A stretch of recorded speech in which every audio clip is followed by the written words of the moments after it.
video, I'm going to talk about how can you post into Binance Square. So without any further ado, let's dive right into this exciting video. Now, in order to do that, just simply open your Binance application.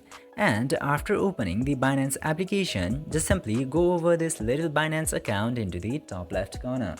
And after tapping into there, you will get to see a bunch of options. Now you just simply have to select the Square option from here. Now, after selecting the Square option, you will get to see a bunch of options into here again. Now, in order to post, it is very simple. Just simply tap to the plus button at the bottom middle. Tap there, and after that, you just simply have to write down whatever you want to post into here, or you can also select multimedia contents from here. You have to write down and select the multimedia that you would like to post and tap to the publish button into the top right corner. But in order to do that, you have to get verified first, otherwise you can't use this feature. This is how you post into Binance Square. I hope this video was helpful for you.